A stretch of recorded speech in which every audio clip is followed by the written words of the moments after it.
The town of Sorell in the Pittwater district in southeastern Tasmania was a lawless place. It had been raided by bushrangers, and one of Australia's first serial killers was murdering people in the district.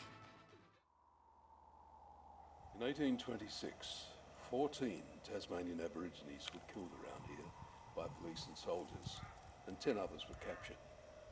It must have been one of the bloodiest single events in Tasmanian history. Yet the killing of 14 Aborigines was reported officially only twice, first by a chief constable of the time, and later by George Augustus Robertson, the conciliator, to a British parliamentary committee. The committee wasn't interested, and the killings vanished from public record. But not all history is recorded in writing. Sometimes, if it's traumatic enough, it survives in folk memory.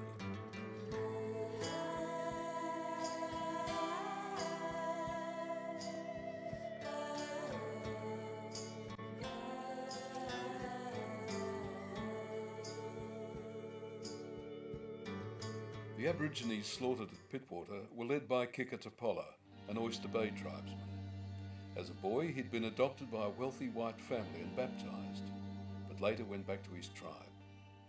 He resisted the constant invasion of his tribal lands, and by November 1826 was wanted for killing whites.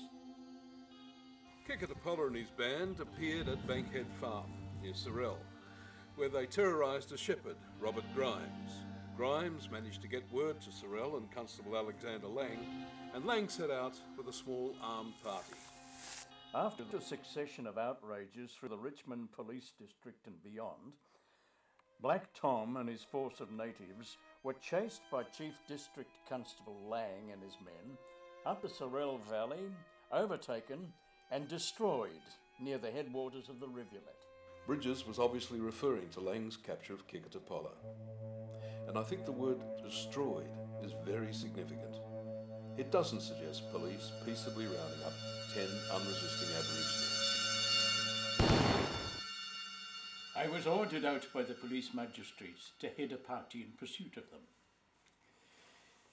I marched off with 3 soldiers and 2 constables. After 4 days travelling, we fell in with 10 of them. 5 males, 3 females, and 2 boys. I lodged them all safe in the jail.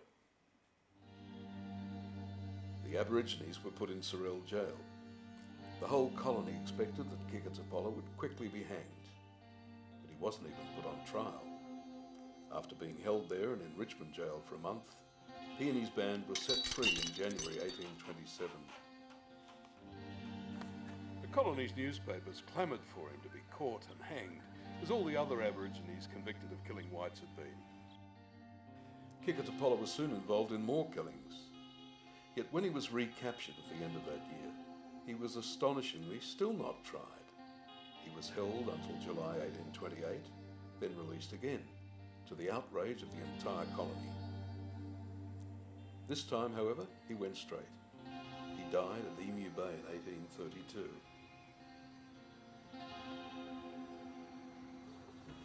You might well ask why a man wanted for murder, captured 3 times, was never tried. And that's the crux of the story.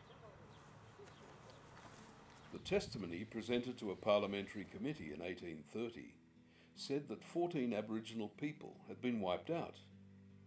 The man who gave the testimony was Gilbert Robertson, the Chief District Constable of Richmond. How did Robertson learn of the massacre? Perhaps from Kikatapola himself. The 2 men were friends. After Kikatapola was released from jail for the 3rd time, he lived with Robertson in Richmond. Another possible source of the details of the killings was James Gordon, who was Richmond Police Magistrate when Robertson was Chief Constable there. These two men were also friends. It was Gordon whom Lang reported to after capturing Kikatapola, and Gordon who reported the capture to the administration, without putting in writing any mention of killings.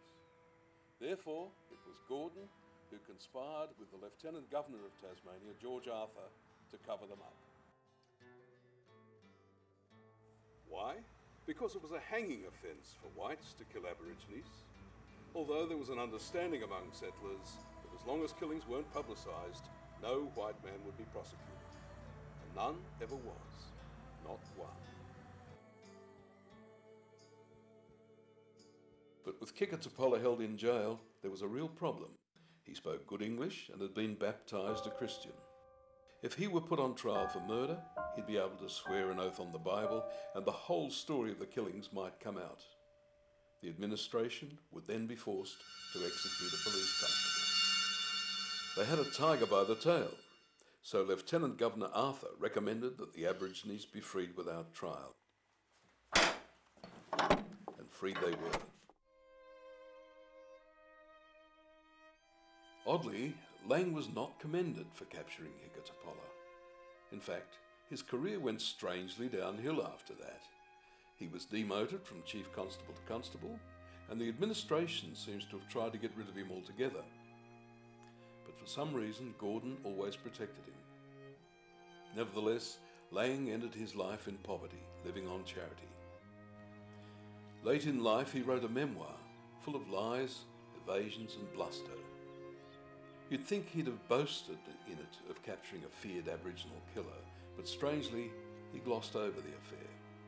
Perhaps, however, he alluded to the killings at the end of the memoir.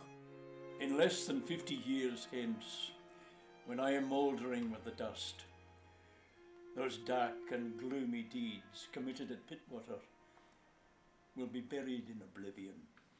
For the only dark and gloomy deeds that could be buried with Lang were his own. He died in 1868. Like that of the 14 Aborigines who died at Bankhead Farm, his burial place is unrecorded.